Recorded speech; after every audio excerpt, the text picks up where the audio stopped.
وزدني إيمانا من قلبي الحيران ناديت يا منان اغمرني بالغفران وزدني إيمانا ذنبي تعلاني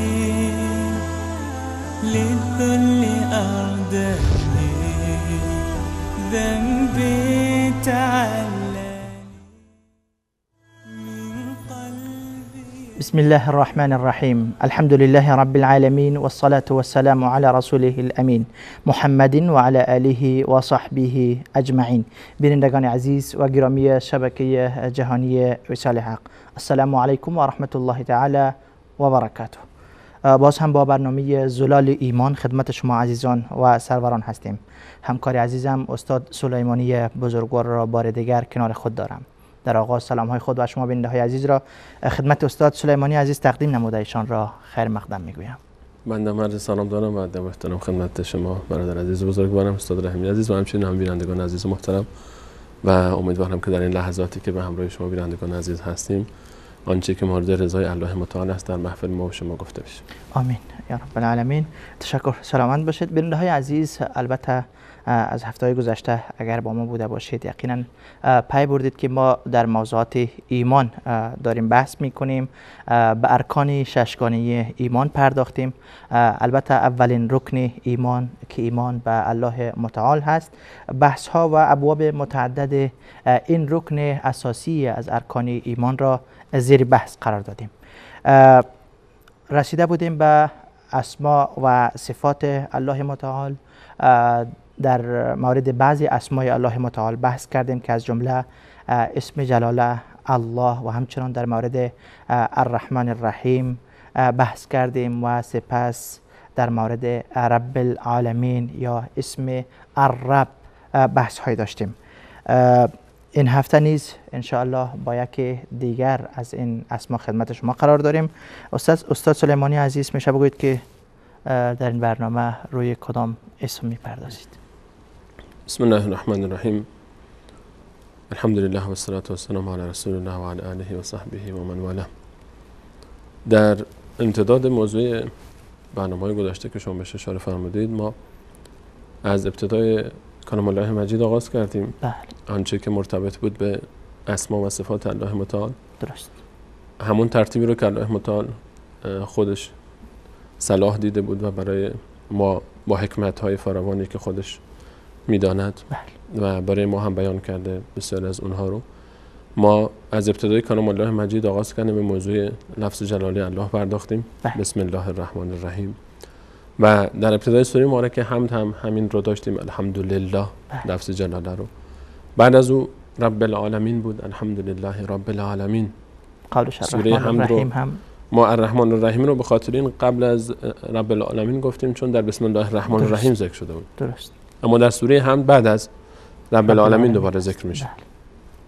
ما موضوع الحمدلله رب العالمین و الرحمن الرحیم رو در ابتدای سوره مبارکه هم در برنامه‌های گذشته درباره صحبت کردیم.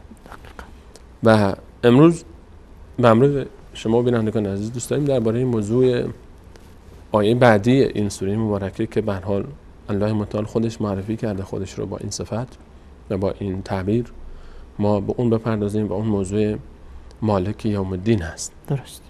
موضوع مالک یوم الدین که الله متعال در ابتدای سوره مبارکه هم بعد از اینکه لفظ جلاله رو برای خود ثابت میکنه و نام مبارک خودش رو ذکر میکنه، صفات خودش رو برای ما رب العالمین رو ذکر میکنه و الرحمن الرحیم رو ذکر میکنه و مالک یوم الدین.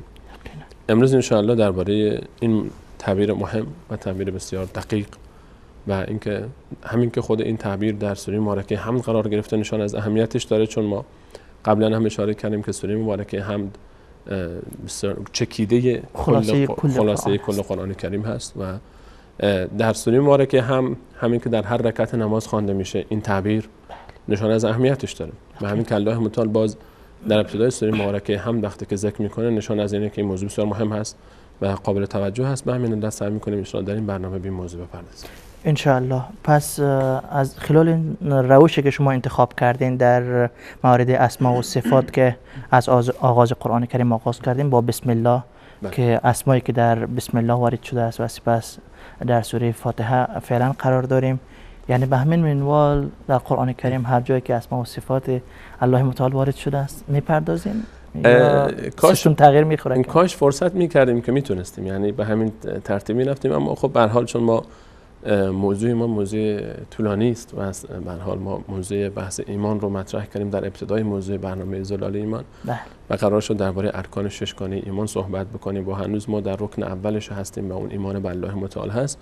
آنچه که به هر حال به عنوان فقط برخی از کلیدهایی برای فتح باب این موضوع هست ما بهش اشاره میکنیم و برخی از صفات مهمتر رو که الله متعال ذکر کرده و بعد از اون باز ان شاءالله به چند صفت دیگه هم به صورت گلچین و به صورت به هر حال گزینشی از جاهای دیگری از کلام الله مجید بر حسب اهمیت و تنوع صفات که به حال اشتراک بعضی صفات با هم اشتراکاتی دارن ما انتخاب میکنیم ان شاءالله تا بتونیم حداقل بیشتر آشنا بشیم. هدف ما این برنامه فقط صرف برنامه اسماء الله الحسنا نیست. و ان شاءالله به زودی ما در شبکه جانب صادق برنامه با این عنوان خواهیم داشت خاص به صورت به نام اسماء الله الحسنا که ان شاء الله به زودی عزیزان باز مطلع خواهند شد که در اون برنامه ان شاء الله به تفصیل درباره هر صفت صحبت خواهد شد و خاص این موضوع هست. اما ما در این برنامه فقط به عنوان اینکه آشنا بشیم با این موضوع و بدونیم که چطور با اسماء الله الحسنا و صفاتش انس بگیریم، چطور رابطه برقرار بکنیم، چطور از اونها استفاده بکنیم، نمونه هایی رو به هر حال استفاده میکنیم که اگر انسان در یک گلستانی نمیتونه همه گلها رو به هر حال با خودش برداره ببره به خانه، حداقل بوی از اون گلها استشمام بکنه و حداقل چند تایی از اونها رو ببره و زینت بده خانه خودش رو با اون گلها. انشاءالله. تشکر، سلامت باشید. بله بیننده های عزیز، استاد سلیمانی بزرگوار گفتن که موضوع برنامه امشب ما مالک یوم الدین بود که در ادامه سوره فاتحه خداوند با این اسم خود را معرفی می کند و برای ما بیان می کند که مالک یوم الدین هست و همچنان گفتن که به بعضی اسما و صفات به طور انتخابی و گلچین از سوره های متعدد قرآن کریم می پردازیم تا فتح بابی باشه در این موضوع. بیننده های عزیز ما متوجه شوند که اسما و صفات الله متعال چقدر مهم هستند و یک بخش از بخش توحید هست که خدای نخواسته اگر کسی در این باب بلنگت یعنی زیان بزرگی را متحمل خواهد شد. بنابر اهمیت این موضوع به بعضی از اسما و صفات پرداختیم و خواهیم پرداخت. خب استاد سلیمانی عزیز، میشه برای ما بگوین که مالک یوم الدین اگر معنای لغوی مالک یا اسمای مشابه این مرادف این رو برای ما بیان کنید، چی معنا داره؟ در سوره مبارکه حمد الله متعال با صفت مالک یوم الدین با این تعبیر خود رو معرفی میکنن و ما در کل اسما و صفات الله متعال صفتی داریم که در همین باب هست، یعنی مشتق از یک مصدر هستن همه کلماتش. ما کلمه مالک رو داریم برای الله متعال استفاده شده به صورت مضاف، یعنی اضافه شده به یک تعبیر دیگری، مثل همین آیه مالک یوم الدین. و در سوره مبارکه آل عمران آیه 26 باز اونجا داریم قل اللهم مالک الملک، بگو ای یا الله ای مالک ملک، ای پادشاه پادشاهان. درست. و این مالک در این دو آیه اینجا اضافه شده به بعد خودش. درست. اما ما اسم دیگری، اسم به همین در همین مصدر و در همین معنا و مفهوم تعبیر دیگری داریم که از اسماء الله متعال هست. درست. و صفتی در خودش داره، گفتیم هر اسمی متضمن یک صفتی است. یقینا. ما در کلام الله مجید وقتی که نگاه میکنیم ما کلمه ملک رو داریم، الملک هو الله الذي لا اله الا هو الملك القدوس. درست. در پایان سوره مبارکه 8 در آیت پایانیش الملک، تعبیر الملک برای الله متعال استفاده شده. درست. همچنین ما در آیات دیگری داریم که خود ملک باز به صورت جدا هم استفاده شده، به صورت مضاف هم استفاده شده. درست. قل اعوذ برب الناس ملک الناس، اینجا هم کلمه ملک باز به صورت مضاف به کلمه ناس اضافه شده. درست. تعبیر ملک الملک رو ما داریم برای الله متعال که فتعالى الله الملك الحق. در پایان سوره مبارکه، آیات پایان سوره مبارکه مؤمنون داریم. در آیه 116 فتعالى الله الملك. درست. الملک اینجا هم ذکر شده کلمه الملک بدون اضافت. بدون اضافه. همچنین ما در آیات دیگری از کلام الله مجید وقتی که نگاه بکنیم تعبیر دیگری هم داریم که باز در همین محتوا و معناست، با مقداری در خود بنای کلمه اضافاتی داره درست. که ما یک قاعده کلی هم داریم که هر جایی که در یک کلمه از یک مصدر باشن اضافاتی صورت بگیره، یعنی حرفاش بیشتر بشه، دلالت بر زیادی معناش میکنه. زیادت الحرف تدل علی زیادت المعنی. و تعبیر شبیه همین از همین خانواده داریم به اسم الملیک.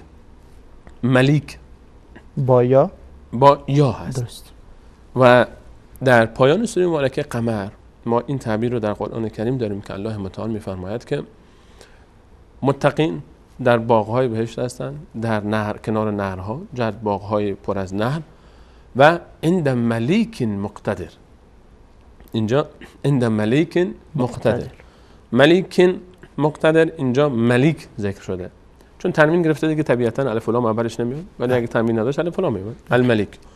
ملیک اینجا در قرآن کریم ملیک هم استفاده شده. پس ما سه تعبیر داریم: مالک، ملک بدون یا و ملیک با یا. ملک با یا. درست. این سه تعبیر، این سه تا از یک کلمه گرفته میشن. حالا یا از ملک گرفته شدن، ملک به کسر میم و سکون لام، یا از ملک ملک یا ملک گرفته شدن، ملک یا ملک، یا به کسر لام یا به ضم لام. درست. به کسر میم یا به ضم میم. بله. ملک و ملک، از ملک و ملک ملک گرفته میشه. بله. و مالک هم اسم فاعل ملک هست.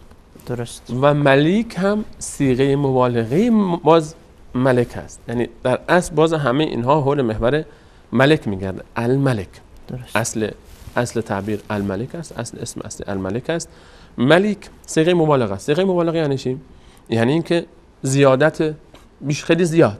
درست. خود معنا رو ما هنوز اشاره نکردیم بهش، ما فقط روی کلمات داریم که این کلمات در قرآن کریم ثابت شده، با سه تعبیر وارد شده که یکی موضوع بحث الملک هست، یکی مالک هست، یکی الملیک هست. درست. اما معنای کلمه، معنا از ملک یا ملک گرفته میشه. درست. ملک یا ملک. ملک به معنای چیست؟ ملک به معنای آنچه که انسان بر او اختیار داره و صاحب تصرف در او هست. درست. ملک انسان، این ملک منه، این کتاب، این دفتر، این زمین، این ملک منه، یعنی مال منه. درست. مال من. ملک اون صفتی است که انسان به انسان اجازه میده که در اون ملکش تصرف میکنه و امر و نهی میکنه و هر جوری که بخواد در او اراده میکنه و هر جوری که بخواد در او تصرف میکنه و استفاده میکنه، یا هر جوری که بخواد در او دخل تصرف میکنه. درست.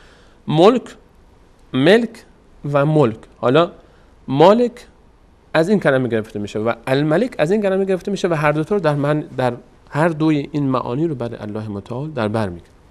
ما وقتی میگیم مالک برای الله متعال استفاده میکنیم به صورت مضاف، یا میگیم الملک، مراد اینجا چی هست؟ معنا در اینجا وقتی که میگیم الملک برای الله متعال یعنی چی؟ یعنی کسی که هم تمام آنچه که دور بر هست مال اوست و هم تمام آنچه که هست رو در او دخل و تصرف امر و نهی داره. تصرف امر و نهی داره در او، یعنی هر جوری که بخواد در او دخل و تصرف میکنه.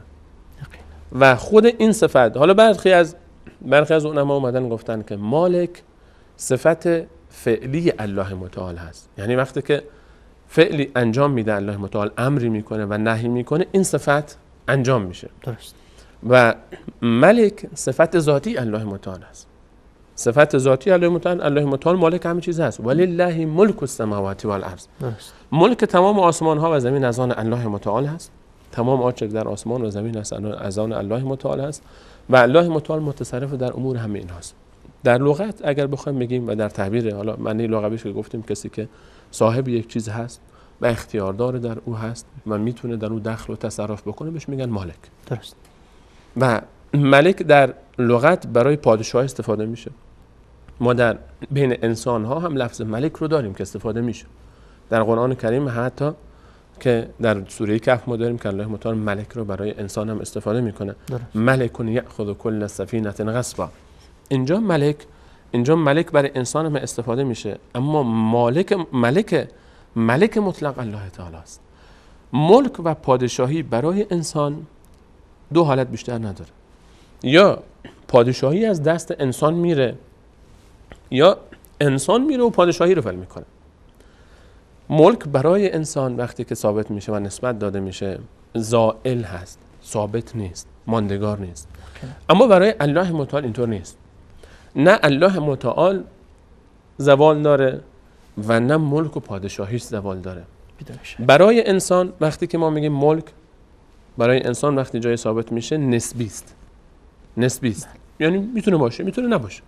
اما برای الله متعال اینطوری نیست. برای الله متعال ابدی است. برای الله متعال کلا این ملکی که برای الله متعال است دیگه قابل مقایسه با ملکی برای انسان است. پس در لغت ما وقتی که میگیم مالک، الملک و ملیک، برای الله متعال معنای لغوی که در این صفات استفاده میشه این هست که الله متعال مالک تمام آسمان ها و زمین است و متصرف در امور آسمان ها و زمین است و الله متعال است که در آسمان ها و زمین امر و نهی میکنه. این معنایی است که ما در این مالک استفاده میکنیم، یا ملک یا ملیک. این با این سه تعبیر میتونیم استفاده بکنیم، گرچه گفتیم که مالک به صورت جدا برای الله متعال استفاده نشده، هر جا که استفاده شده به صورت مضاف رفته. اما الملک و ملیک برای الله متعال به صورت جدا در قرآن کریم در چندین جای مختلف ذکر شده. درست. تشکر. سلامت باشید استاد سلیمانی عزیز که معانی لغوی مالک و کلمات یا اسمای مشتقی دیگری مثل ملیک و ملیک را شما اشاره کردین که در قرآن کریم برای الله متعال ذکر شده. میشه بریم به سراغ بعضی آیات از قرآن کریم که این صفات وارد شده است، ببینیم که اونجا چه معانی را برای ما میرسانند. ما اصلا وقتی که الله متعال برای ما معرفی میکنه موضوع بحث چرا میگه مالک یوم الدین مثلا، بله، یا چرا اصلا الله تعالی خودش رو ملک الناس، بله، یا چرا الله متعال برای خود این صفت رو اثبات میکنه و در ابتدای سوره مبارکه همدم میبینیم ذکر میشه. یک معانی در این صفت هست که ما باید به این معانی برسیم. درست. یک مفهومی در این صفت هست، یک درسی در این صفات هست که ما باید به اونها برسیم در خلال آیات کلام الله مجید. درست. ما اگر در آیات مختلف کلام الله مجید بیایم نگاه بکنیم، اصلا خود رسول الله صلی الله علیه و سلم وقتی که الله متعال میفرسته به صورت برای همه انسان ها میفرماید در آیه 158 سوره مبارکه اعراف: قل یا ایها الناس انی رسول الله الیکم جمیعا. من فرستاده الله متعال هستم به سوی همه شما. الذی له ملک السماوات والارض. اون کسی که ملک یعنی پادشاهی آسمان ها و زمین از آن اوست. پادشاهی آسمان ها و زمین از آن کیست؟ از آن الله متعال است. الله متعال اینجا چی ذکر میکنه؟ الذی له ملک السماوات والارض. اون کسی که ملک آسمان ها و زمین از آن اوست. ما در سوره مبارکه ملک که باز به همین عنوان هم هست، سوره به اسم ملک هم داریم. ملک وقتی گفتیم پادشاهی، سوره ملک ابتداش چطور شروع میشه؟ تبارک الذی بیده الملک و هو علی کل شیء قدیر. مبارک است اون ذاتی که ملک و پادشاهی آسمان ها و زمین به دست اوست، با او بر هر چیزی قادر است. در آیات مختلف به تعبیر در چندین آیه این تعبیر ذکر میشه: ولله ملک السماوات والارض در سوره آل عمران، در سوره مائده. پادشاهی آسمان ها و زمین از آن الله متعال است. این ولله ملک السماوات والارض. و همچنین ما در سوره مبارکه یاسین باز داریم که فسبحان الذی بیده ملکوت کل شیء. ملکوت باز همون مصدر ملک است، یک از مصادر ملک است که باز تا اضافه میشه بهش. و برخی ملکوت رو آوردن، برخی از علما ملکوت رو گفتن ملک به عالم اشیای ظاهر اطلاق میشه و ملکوت به اشیایی که غیبن، ما نمیبینیم. ما آنچه رو که نمیبینیم بهش میگه گفته میشه ملکوت. ولله ملک السماوات والارض، برای الله متعال است پادشاهی آسمان ها و زمین. چیزی که ما میبینیم. ما میبینیم. ملک وقتی که ملکوت میشه یعنی آن چیزی که ما نمیبینیم، یعنی آنچه که میبینیم ما نمیبینیم. مثلا مثل چی؟ مثل بهشت، مثل دوزخ، مثل عرش الله متعال. اینا رو ما نمیبینیم ولی هستن. اینها ملک آسمان ها و زمین و ملکوت آنچه که ما نمیبینیم، اینا همه از آن الله متعال است. بیده ملکوت کل شیء، بیده ملکوت کل شیء. الله متعال در آیات فراوان تاکید میکنه که آنچه که در آسمان ها و زمین است، همه ملک و ملکوت عالم اختیارش به دست منه. تنها به دست الله، تنها به دست الله تعالی است و تاکید میکنه. و در سوره مبارکه فاطر وقتی که در قرآن کریم باز میایم، الله متعال وقتی که میگه له الملک، در آیه 13 در آیه 13 الله متعال در سوره فاطر وقتی که میگه له الملک، تعبیر جالبی داره. این آیه را که با هم مراجعه بکنیم بهتر میفهمیم که وقتی که الله متعال وقتی ملک و ملکوت و مالک الملک یا ملک یا ملیک رو با تعبیرهای مختلف برای ما ذکر میکنه، مقصود چیست؟ مراد چیست؟ ما باید چی بفهمیم؟ منظور از این تعبیر چیه؟ ما به چی میفهمونه؟ به ما چه مشکلی رو حل میکنه این تعبیر؟ چه برداشت نادرستی رو حل میکنه؟ چه اعتقاد و باور صحیحی رو در ما ایجاد میکنه که مهمه؟ یعنی در سوره هم ذکر شده مهمه این موضوع. و باور و اعتقاد باطل رو از بین میبره. دقیقاً همین موضوع هست. الان ما در آیه 13 سوره مبارکه فاطر الله متعال میفهمد یولج اللیل فی النهار. از آیه قبل وقتی شروع میشه، از آیه 11 هم شروع میشه که الله متعال خلق کرده شما را از خاک، درباره خلقت صحبت میکنه. درست. از خلقت صحبت میشه. آنچه که در آیه 11 و 12 صحبت میشه از خلقت آسمان ها و زمین، از اینکه زن و مرد درست میکنه، عمر میده و از دریاها صحبت میکنه الله متعال، از گوشتی که در دریاها هست صحبت میکنه، از کشتی ها صحبت میکنه. در آیه 13 میفهمد یولج اللیل فی النهار و یولج النهار فی اللیل و سخر الشمس والقمر، شب رو در روز داخل میکنه، روز رو در شب داخل میکنه، ماه و خورشید رو مسخر کرده، قدرت هم اختیار اینها به دست اوست. تا اینجا همه صحبت از چیست؟ کل یجری لاجل مسمى. اینها صحبت از ربوبیت بود، آنچه که در رب العالمین ما ذکر کردیم.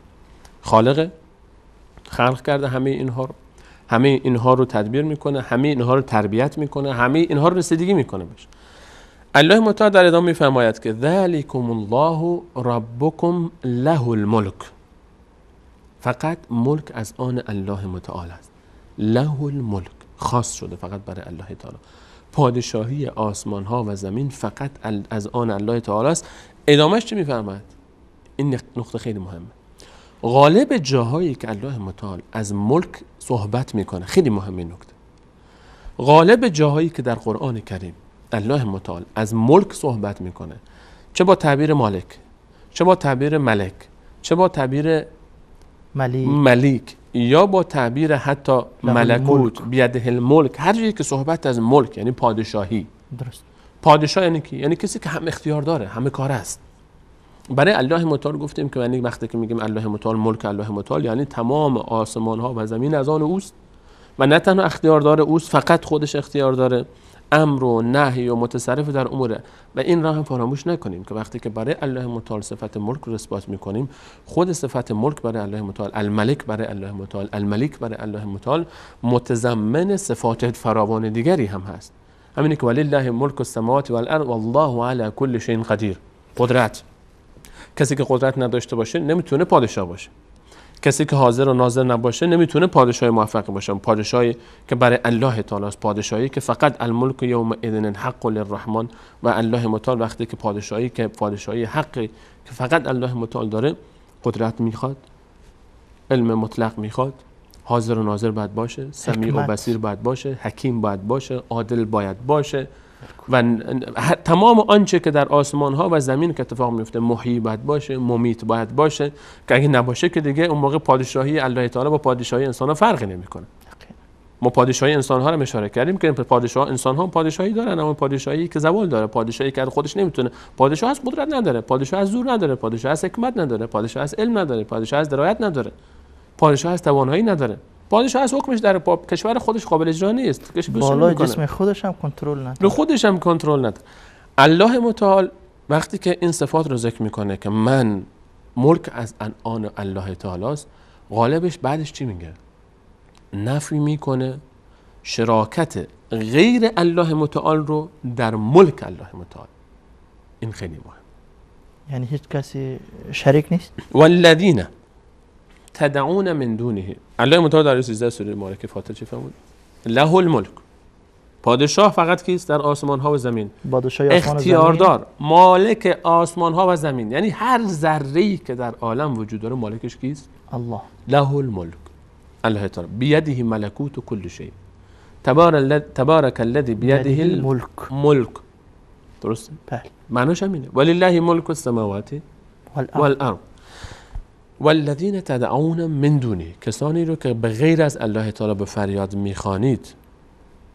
میبخشید این چه ربطی داره؟ خیلی ربط داره. پادشاهی از آن الله است، ملک زمین و آسمان از آن الله است، فوراً میره موضوع کسانی دیگه رو غیر از الله میخواهید. اینجا خیلی ربط داره، خیلی ربط داره استاد رحیمی عزیز. له الملک، الله متعال ببینید از آیه 10 در سوره مبارکه فاطر که شروع میکنه من کان یرید العزة فلله العزة جمیعا، از اینجا شروع میکنه. بعد معرفی میکنه الله متعال این کار این قدرت این در 3 آیه حدود نزدیک 8 خط 9 خط ما در مصحف داریم تا میرسه الله متعال آخر میفهمد له الملک، کسی که این صفات رو داره، این قدرت رو داره، این ذات رو داره، له الملک، پادشاهی از آن است. اما والذین تدعون من دونه، کسانی رو که غیر از الله متعال به فریاد میخوانید. چرا این صحبت اینجا بعد از ملک مطرح میشه؟ چون کسانی که غیر الله متعال رو میخوانند بر این ادعا و با این گمان و مبنا میخوانند که اونها در آسمان ها و زمین دخل و تصرف دارند و شیئی از ملک آسمان ها و زمین از اونهاست. اونها فکر میکنن که آقا اختیار زمین مال فلانیه، زمین بدون اذن فلانی اصلا حق نداره بچرخه، زمین مال امام فلانی است و پیغمبر فلانی است و آقای فلانی هست و پیرسای فلانی هست و آقازاده فلانی و سیدزاده فلانی هست و خورشید مال فلانی هست و خورشید تا فلانی اجازه نده طلوع نمیکنه، فلانی اگر یک پف بکنه آسمان ها و زمین رو باد میبره. کسانی که مشرک شدن، کسانی که آمدن غیر الله متعال رو در عبادت الله متعال شریک دانستن، یکی از توجیهات اونها چیست؟ که اینها متصرف در امور عالمن. اینها فلانی ید الله، قدرت الله، اذن الله، تعبیرایی که ما میشنویم دیگه. فلانی اصلا خودش یعنی قدرت الله تعالی یعنی فلانی. یعنی چی؟ این معنیش چیه؟ وقتی که میگن آقا اختیار آسمان ها و زمین به دست فلانی است، اختیار بهش به دست فلانی است، اختیار دوزخ به دست فلانی هست. له الملک والذین تدعون من دونه، اون کسانی رو که شما غالبا انسان اصلا کلا هدف از غیر طلبیدن غیر الله چیست؟ یا جلب منفعت است یا دفع مضرت دیگه. مگر کسانی که میگن یا فلان آخرش نمیگن مدد؟ یک مشکلی دارن حتما دیگه، یا یک مشکلی هست میخوان رفعش کنن یا یک خواسته هست میخوان جلبش کنن. یکی از این دوتا است. بالکل. خب اینها به چه نیتی انجام میشه؟ به نیتی که طرف اصلا یک دخل و تصرفی داره، یک پادشاهی داره. بله. انسان از پادشاه میخواد به خاطر چی؟ پادشاهی هست میره پیش پادشاه چون میدونه این دستش میرسه، این میتونه کاری بکنه. اگه نمیدونست که نمیره. چرا پیش فقیر تو خیابون نمیره؟ اینم انسانه اونم انسانه. چرا پیش اون میره؟ چون این نیت این احساس رو داره، این فکر رو داره که اون میتونه، اون این توانایی رو داره، اون این اختیار رو داره. اما در امور عالم وقتی که میرسیم، الله متعال میفرماید له الملک، پادشاه آسمان ها و زمین الله متعال است. والذین تدعون من دونه ما یملکون من قطمیر. الله اکبر. اینها مالک پوست هسته خرمایی هم نیستن. قطمیر هسته خرما که خورده میشه، اون مغزش هستش یک پوست نازک روش هست. اون دانه به اصطلاح داخل، دانه حبه، حالا هسته تعبیرهای مختلف. اون دانه ای که داخل خرما هست، هسته خرما، بله. اون یک پوستی داره روش، یک پوست نازکی هست. بله. اون رو بهش میگن قطمیر در عربی. اون رو بهش میگن قطمیر. اون پوست سفیده که نازکی که روی پوسته خرما هست، اون رو بهش میگن چی؟ هسته خرما. اون رو میگن قطمیر. الله متعال میفهمد غیر از الله متعال، غیر از الله، من دونه والذین تدعون من دونه، غیر از الله متعال هر کسی رو که میخوانید ما یملکون من قطمیر. شاید این بت‌ها رو بگه استاد سلیمانی هست. اینجا که نگفته من دون الله یعنی چی؟ من دون الله یعنی چی؟ من دون الله عربی فصیحه دیگه. اینو من دون الله، غیر از الله تعالی. دون دو تا معنی داره. یکی یعنی غیر از الله، یکی در فارسی هم پایینتر، در فارسی هم هر دو معنا استفاده میشه. در فارسی میگه همه اومدن بدون فلانی، یعنی به غیر از فلانی. بله. یک معنی دیگه هم استفاده میشه، دون یعنی پایینتر مرتبه. بله. در فارسی هم باز همین رو استفاده میکنیم، میگیم انسان دو نیست، بله. یعنی پایین مرتبه است. هر دو این معانی یک مفهوم رو باز میرسونه برای ما. چه بگیم غیر الله تعالی به معنای بدون الله تعالی، یعنی غیر الله تعالی خب یعنی تمام مخلوقاتش. بالکل. چه بگیم پایین مرتبه تر از الله متعال که باز میشن تمام مخلوقاتش، یعنی همه غیر از الله تعالی، باز یک معنا رو میده، فرقی نمیکنه. من دون الله یعنی به غیر از الله تعالی، چه فرشتگانش، چه انبیا، چه اولیا، چه سنگی باشه، چه چوبی باشه، همه رو در بر میگیره. مگر آیا این آیه برای کسانی که عیسی علیه السلام رو ابن الله میگن این تطبیق نمیکنه؟ مگر این آیات فقط برای کسانی است که سنگ میپرستیدن؟ این آیات مال مسیحیان نیست؟ الان مسیحیان میگن عیسی ابن الله، مگر اونها تا داخل این آیه داخل نمیشن؟ والذین تدعون من دون الله نمیشه؟ اون من دون الله نمیشه؟ کسانی که میگن این آیات فقط برای بت است، مگر عیسی بت بود؟ مگر عیسی سنگ بود؟ خب نمیشه که. مگر کسانی گفتن عزیر ابن الله، مگر این آیه اونها رو در بر نمیگیره؟ بگیم نه این آیات مال اونها نیست، این آیات مال فقط کسی است که یک سنگ رو بیاره بگه این خدای منه؟ نه خیر، غیر از الله تعالی هر کی که میخواد باشه. اینها ما یملکونه، اینش مهمه. من قطمیر، از اون له الملک اگر ترجمه کنید دوباره ساده ذالکم بفهمیم که چی الله. میگه. بله ذالکم الله. الله ربکم، رب شماست. ببینیم رب، ما رب رو به تفصیل صحبت کردیم یقینا. در آیه قبل. له الملک، چون ربه، چون خالقه، چون متصرف در امور عالمه، چون قدرت داره، چون خلق کرده، هیچ کی هم باش شریک نبوده. له الملک، پادشاهی مال خودش خلق کرده. هیچ کس این مخلوقات، این کسایی که غیر از الله تعالی میپرستید، اونها خود الله خلق کرده. چطور مخلوق باید بیاد حالا ادعای پادشاهی هم بکنه؟ خب خدا تو که من خلق کردی، من اصلا نبودم، اما خب حالا الان دیگه زمین مال منه دیگه. تو چی کاری هستن که زمین مال تو باشه؟ یا ایها الناس انتم الفقراء الی الله. دو آیه بعدی میرسیم این آیه.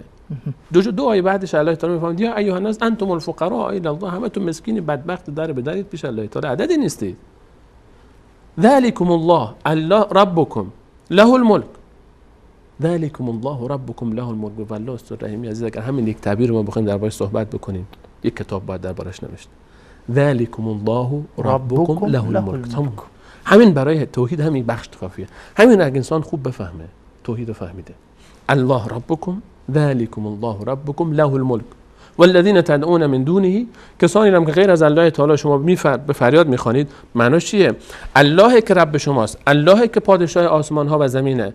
یعنی شما غیر الله تعالی رو رب گرفتید و پادشاه در آسمان و زمین گرفتید، رفتید سراغش دیگه. الله تعالی به این خاطر رد میکنه چون در این ذالکم الله ربکم مشکل داشتن، نفهمیده بودن درست. له الملک والذین تدعون من دونه ما یملکون من قطمیر، کسانی که بغیر از الله متعال به فریاد میخوانید صاحب پوسته هسته خرمایی هم نیستن. و باز یک آیه دیگه من اشاره بکنم در سوره مبارکه سبع آیه 22 الله متعال فرمود قل ادعوا الذین زعمتم من دون الله، بگو کسانی رو که بغیر از الله تعالی گمان میبرید دخل و تصرفی دارن در عالم، به فریاد بخوانید. ما لا یملکون مثقال ذره فی السماوات ولا فی الارض، مالک نیستن، ملک ندارن، پادشاهی ندارن، اختیار ذره. لا یملکون مثقال ذره، به اندازه وزن یک ذره در آسمان ها و زمین. فی السماوات ولا فی الارض و ما لهم فیهما من شرک، و در آسمان ها و زمین در آفرینشش هم هیچ نقشی نداشتن. و ما له منهم من ظهیر، و الله تعالی از اینها هرگز برای خودش یاورانی نگرفته. خدا نیازی نداره به اینها، چرا که له الملک. دو آیه دیگه هم در سوره مبارکه مؤمنون. اجازه بدین اگر میان برنامه میخواد بگید داخل. اجازه بدین میان برنامه کوتاهی میگیریم برمیگردیم. بیننده های عزیز میریم به سراغ میان برنامه رو میبینیم و برمیگردیم با ادامه همین موضوع. مالک یوم الدین با ما باشید.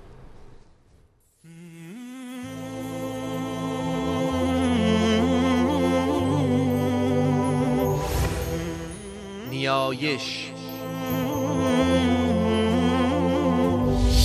ای خدای بی نیاز چاره ساز، ای مرا هر دم به سوی تو نیاز. این نیازم مایه فرخندگی است، روشنی بخش چراغ زندگی است. میکشاند کشکشانم سوی تو، جبهه سایان میبرد در کوی تو. گر نبودی دل ادبگاه نیاز، کی شدی روزن به سوی دوست باز. بینیازی خاصه ممتاز توست، جلوه خورشید بی انباز توست. لیک من شادم به تقدیم نیاز، لیک من شادم به تقدیم نیاز. می کنم بر خود از این گنجینه ناز. گنج را سازند پنهان زیر خاک، تا بماند از گزند غیر پاک. گنج من باشد نیایش های من، در نهاد خاکی اجزای من. گنج من باشد نیایش های من، در نهاد خاکی اجزای من. من نهانش کرده ام از دیگران، من نهانش کرده ام از دیگران، تا نیفتد چشم بیگانه بران. در نیاز بنده پنهان راز هاست، در نیاز بنده پنهان راز هاست. زیر این پرده عجایب ساز هاست. ای تو دانا بر نیاز و راز من، واقف از انجام و از آغاز من. من برم سوی که این گنج نیاز، جز تو ای گنج آفرین بی نیاز. من برم سوی که این گنج نیاز، جز تو ای گنج آفرین بی نیاز.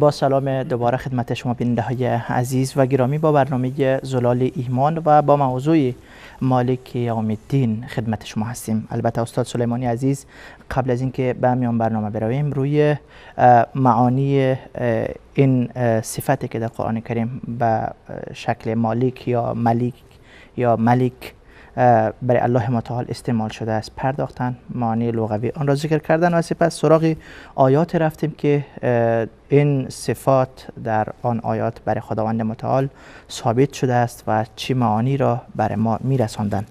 استاد سلیمانی عزیز، شما با آیات دیگه داشتین اشاره میکردین و رفتیم به سراغ میان برنامه. خوش می‌دونم. گفتیم که در قالب آیاتی که الله متعال از ملک و پادشاهی خود سخن میگه، در ادامهش موضوع شرک مطرح میشه. و هم شرک، کدام شرک؟ اون شرکی که نه کسی الله تعالی رو قبول نداشته باشه، اونایی که الله تعالی رو قبول دارن، بله، در کنار الله متعال فکر میکنن کسی دیگری در پادشاهی الله متعال با او شریک است. در سوره مبارکه احقاف در آیه 3 الله متعال میفرماید قل ارائیتم، به من نشون بدید کسانی رو که بدون الله، به غیر الله متعال به فریاد میخوانید. قل ارائیتم، به من نشون بدید که آیا اینها در آفرینش آسمان ها و زمین شرکتی داشتند، نقشی داشتند، یا در تدبیر امور آسمان ها و زمین اینها الان به الله تعالی شریک هستند. اینا همه داره رد میکنه این موضوع رو.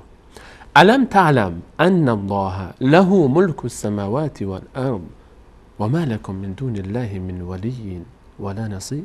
در آیه 107 سوره مبارکه بقره. الم تعلم، آیا تو نمیدونی که ان الله له ملک السماوات والارض، پادشاه آسمان ها و زمین فقط الله تعالی است. ملک حقیقی از آن الله تعالی است و به غیر از الله تعالی هیچ یاور و مونسی شما ندارید، هیچ یاور و مددکاری ندارید. ما لکم من دون الله من ولی ولا نصیر. آیا اینو نمیدونید؟ اون دیگه جز بدیهیاته. در پایان سوره مبارکه مؤمنون الله متعال ملک رو خاص برای خودش ذکر میکنه. در آیه 115 میفرماید افحسبتم انما خلقناکم عبثا، آیا شما فکر میکنید که من شما رو بیهوده آفریدم؟ و انکم الینا لا ترجعون، و شما به سوی من باز نمیگردید.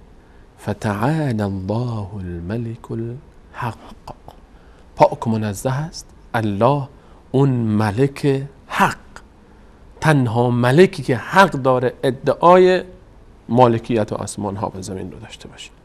فتعال الله متعال پاک از این که مالک آسمان ها و زمین شما رو بیهوده آفریده باشه. این هدفی است از این. هدف چیست؟ هدف عبادته. هدف اینه که فتعال الله الملك الحق، لا الملك الحق. ببین کبیر ملک الحق برای سر 16 سوره مبارکه مؤمنون. ملک الحق یعنی چی؟ یعنی تنها مالک آسمان ها و زمین، تنها کسی که پادشاه حقیقی آسمان ها و زمین است، یعنی کسی که در تمام کائنات دخل و تصرف داره، امر میکنه و نهی میکنه. انما امره اذا اراد شیئا ان یقول له کن فیکون. ادامش دستور الله تعالی اینه که اراده بکنه یک شیئی که انجام بشه انجام میشه. بعد ادامش چی میفهمیم در پایین سوره مبارکه یاسین؟ فسبحان الذی بیده ملکوت کل شیء. پاک منزه است اون ذاتی که همه پادشاهی آسمان ها و حاضر و غایبش همش به دست الله متعال است. برگردیم سوره مومنون. فتعال الله الملك الحق. بعد از ملک اینجا چیزی که میشه لا اله الا هو، هیچ خدای شایسته عبادت نیست جز او. رب العرش الکریم، اون عرش عظیم رو اون رب بشه که اون خلق کرده، اون داره کنترل میکنه، اون داره همچنین مراقبت میکنه. در ادامه چی میفهمد؟ از ملک بود، ملک الله متعال، از عرشش صحبت میکنه، عرش الله متعال، ملک الله متعال، خلقت آسمان ها و زمین. در ادامه چی میفهمد؟ و من یدعو مع الله الها آخر. باز بعد از ملک الله متعال صحبت از شرک میکنه. و من یدعو، و اما اون کسی که میخواند مع الله، به همراه الله. ببینیم طرف اینجا منکر الله نیست، مع الله، با وجود الله تعالی، اله آخر، کسی دیگه ای رو هم میخواند. این که کسی به وجود الله متعال میره سراغ مخلوقاتش و بندگان الله متعال از اولیای الهی، از انبیا، از فرشتگان، برای چه، به چه نیتی میره؟ چون فکر میکنه اینها هم در این ملک آسمان ها و زمین، در این ملکوت آسمان ها و زمین، در این پادشاهی یک سهمی دارن، یک جایی دارن از اعراب. به همین خاطر میره سراغ اونها. اینه که الله متعال وقتی میفهمد فتعال الله الملك الحق، مالک حقیقی فقط الله تعالی است، ادامهش میفهمد اما کسانی که غیر الله تعالی رو با او میخوانن و من یدعو مع الله، به همراه الله تعالی کسان دیگری رو هم میخوانن، لا برهان له، اصلا این به خاطر این کارش لا برهان له به، هیچ برهان، دلیلی نداره. کدوم دلیل؟ شما میگه آقا ما اینها رو میخوانیم چون اینها متصرف در امور عالم نیستن. فتعال الله الملك الحق، مالک حقیقی آسمان ها و زمین الله متعال است. شما میگه آقا اینها اختیار دارن نیستن، عالم الغیبن نیستن، اینها قدرت تام دارن نیستن، حاضر و ناظرن نیستن. چون گفتیم که ملک مطلق این صفات رو میطلبه. کسی میتونه مالک مطلق باشه که حاضر و ناظر باشه، قدرت مطلق داشته باشه، علم مطلق داشته باشه، عالم الغیب باشه. اینه که غالبا مشرکین برای توجیه شرکشون چیکار میکنن؟ خدا 14 تا خدا مثل خودش خلق کرده که فقط یک فرق با خدا دارن. اینها اون خالق، اینها مخلوقن، وگرنه همه بقیه صفاتشون به الله تعالی یکیست. همینه دیگه. این همینه. اینا نفهمیدن، اینا نشناختن، اینا نمیدونن که الله متعال رب بودنش یعنی چی، مالک بودنش یعنی چی. اینا نمیدونن که یا ایها الناس انتم الفقراء الی الله. نفهمیدن این معنی رو. نفهمیدن که والذین تدعون من دونه ما یملکون من قطمیر، کسانی رو که به غیر الله متعال میخوانید اینها حتی مالک پوسته هسته خرمایی هم نیستن. آیا در این باره زیاده که اگر ما بخوایم در این باب صحبت بکنیم، همونجوری که اشاره کردیم فقط یک فتح بابی است که یعنی موضوع ملک الله متعال، پادشاهی الله متعال، وقتی که در قرآن کریم بخوایم بیایم، من شاید بگم از این آیات صدها آیه است که ما فقط به چند تاش اشاره کردیم. اینها همه اشاره به این داره که فقط الله تعالی است که خلق میکنه، الله تعالی است که به وجود میاره، تربیت میکنه و رسیدگی میکنه و از حالشون خبر میکنه، اونها رو به حال خودشون خبر نکرده. همونی که در ابتدای سوره مبارکه هم داریم، الحمدلله رب العالمین. و الله تعالی است که رحمان و رحیمه، الرحمن الرحیم، خلق کرده خودش قبل از اینکه ما بوده باشیم، همه چیز رو اون خلق میکنه و مهربانترین مهربانان هم نسبت به مخلوقاتش خودش هست. ترتیب ابتدای سوره مبارکه هم خیلی عجیبه. الحمدلله، اول خود الله متعال میاد، رب العالمین، اون خلق کرده، نه تنها که ول کرده باشه، خلق کرده، رسیدگی میکنه و تصرف داره در امور تمام عالمیان، تمام جهانیان، هر آن چیزی که در عالم هست. بعد الرحمن الرحیم، بسیار مهربانه، بسیار رحم داره، ارحم الراحمین خودشه. از اون مهربانتر هم وجود نداره نسبت به مخلوقاتش. با لطفش، با احسانش، با اون رحمتش، و رحمتی وسعت کل شیء، همه مخلوقاتی رو که رب العالمین خلق کرده بود با رحمتش در بر میگیره. مالک یوم الدین، آخرت هم خودش هست. فقط اینجا ما آنچه که اشاره کردیم فقط برخی از این تعابیری بود که بفهمیم که مالک وقتی که الله متعال از ملک صحبت میکنه و از ملک صحبت میکنه و مالک می نام خودش رو، مفهوم چیست؟ مراد چیست؟ یعنی ما فقط اللهی که پادشاه است، اللهی که مالک بر چشم ماست، اللهی که مالک بر قلب ماست، اللهی که مالک بر گوش ماست، اللهی مالک بر زندگی ماست، اللهی که مالک بر تمام جزء زندگی ماست.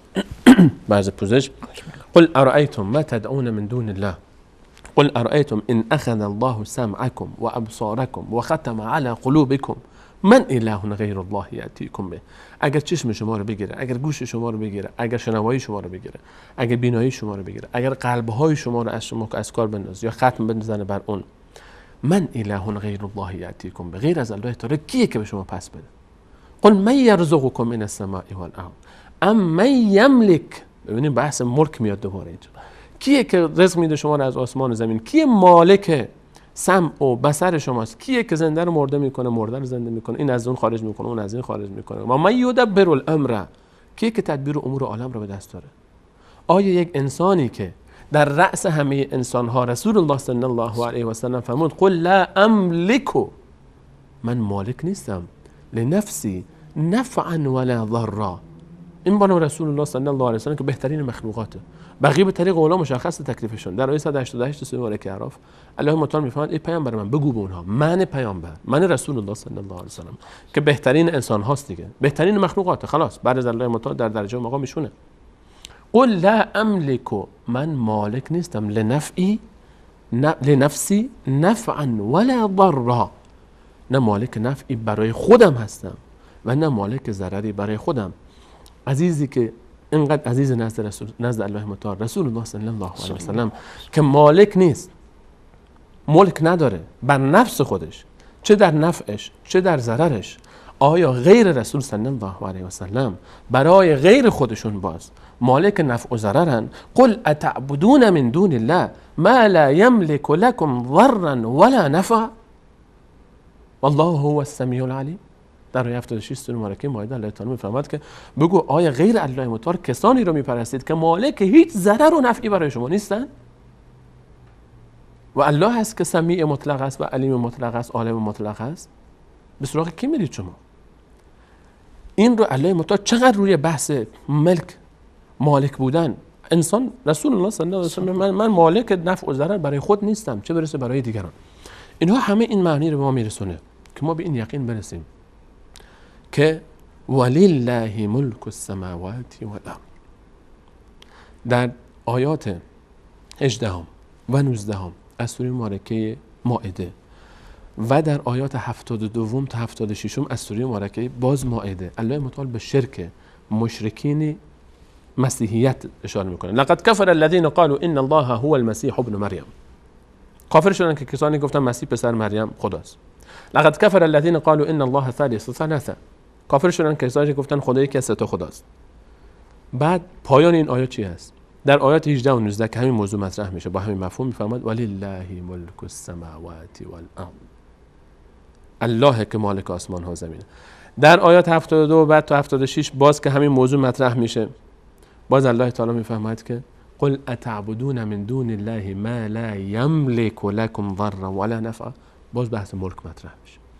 غالب آیاتی که شرک مطرح میشه الله متعال میفرماید مالک منم، همونطور که در ربوبیت هم میگفت. ربوبیت و بحث ملک با هم کنار هم میاد. در سوره مبارکه حمد ما داریم الحمدلله رب العالمین الرحمن الرحیم مالک یوم الدین. اون ذاتی که رب است، اون ذاتی که خلق میکنه و تربیت میکنه و تصرف داره در امور عالم و رسیدگی میکنه و اونی که محیی است و اونی که ممیته و اونی که به وجود میاره و اونی که از بین میبره، اون ذات فقط تنها شایسته عبادت است. فقط اون ذات هست که شایسته هست که فقط پادشاه عالم باشه و اون ذات هست که فقط مالک حقیقی آسمان ها و زمین است. این معنی چی؟ این معنی مالک، این معنی الملک، این معنی ملیک. ملیک دیگه با صیغه مبالغه است. مالک الملک. ببینید تعبیری که استفاده میشه، مالک الملک. الله متعال مالک ملک، پادشاه تمام جهانیان است. و مهمتر از این تعبیر چی است؟ مالک یوم الدین.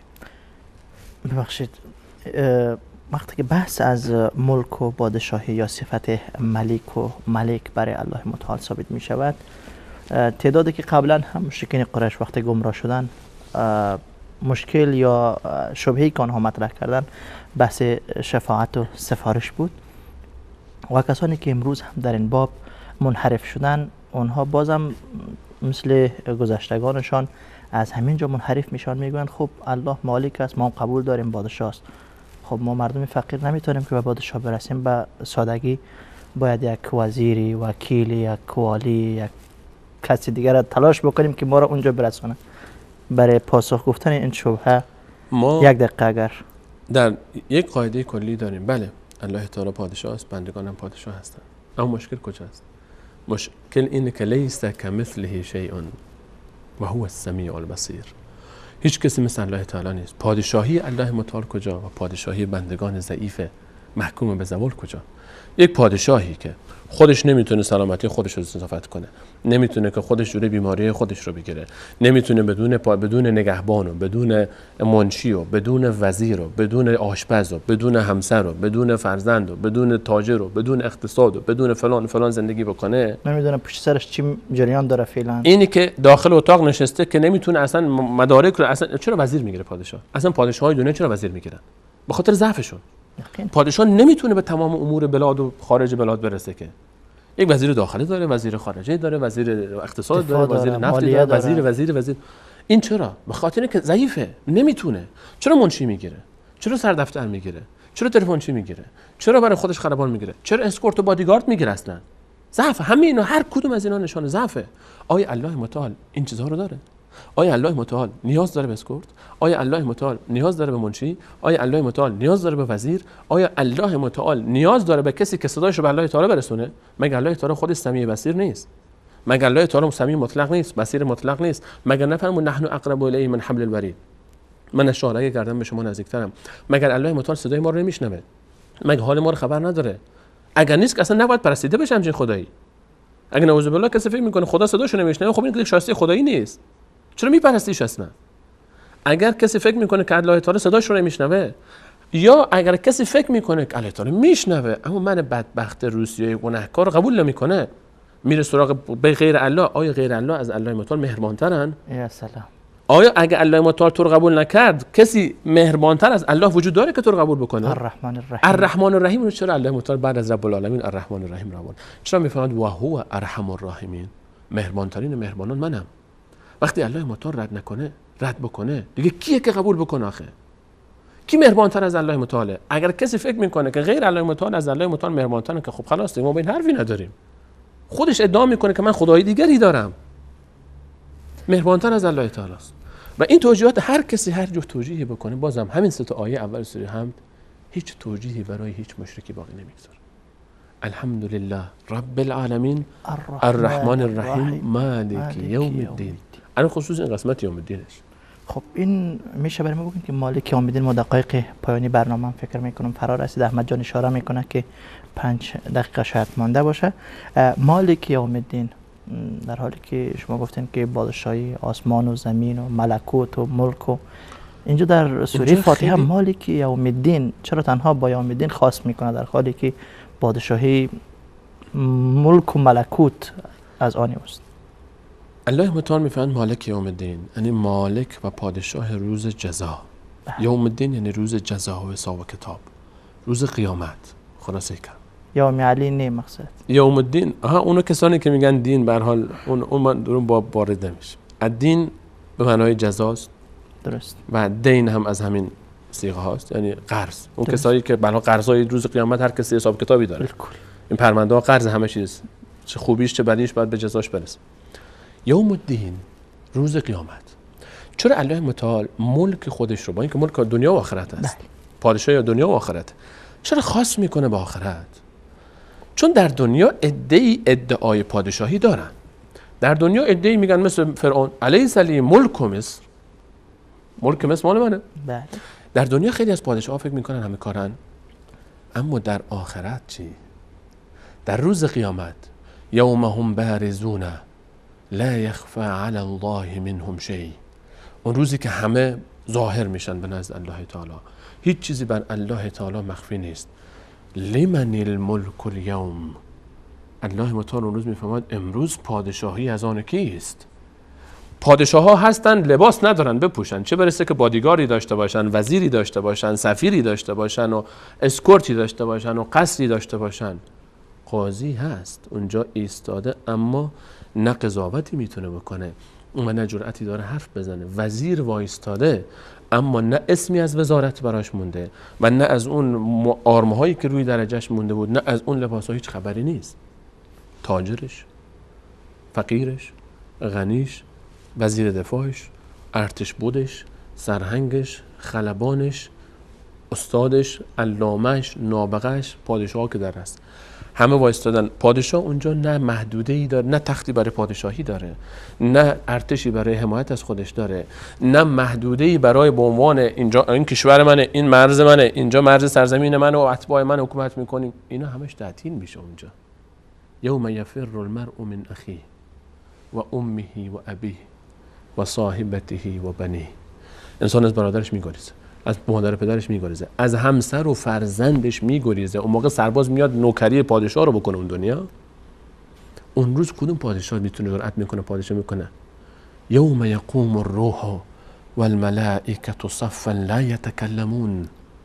جبرائیل عظیم با اون عظمتش علیه السلام، سردار ما جبرائیل علیه السلام، سردار ملائکه با اون عظمتش، یوم یقوم الروح والملائکه، همه ملائکه و روح جبرائیل صف ایستادن، صفا لا یتکلمون، جرأت نمیکنن حرف بزنن.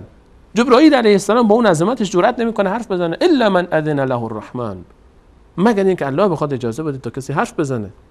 اون روز کسی میتونه حرف بزنه، اون روزی که پادشاهی میمونه. اون روز انبیای الهی نمیتونن حرف بزنن.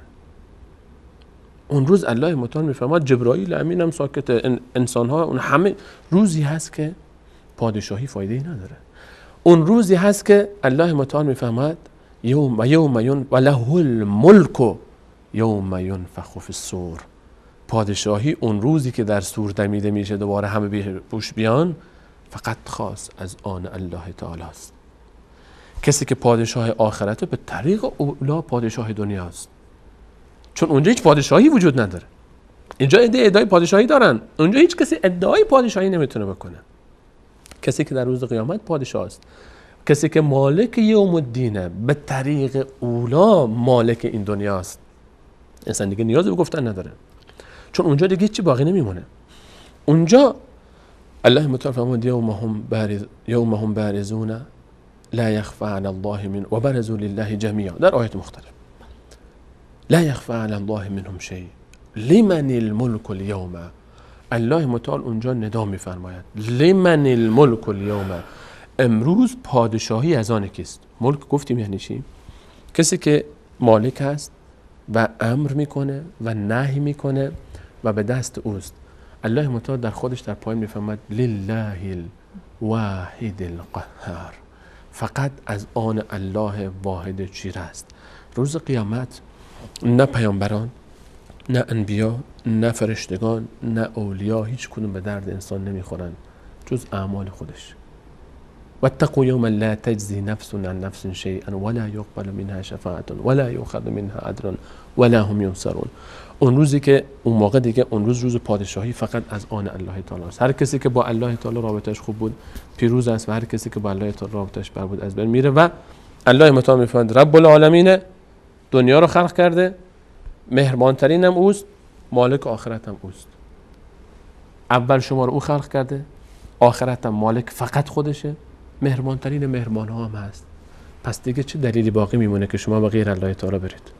خلق کردن؟ نه. مالک آخرتن؟ نه. مهربانتر از الله؟ نه.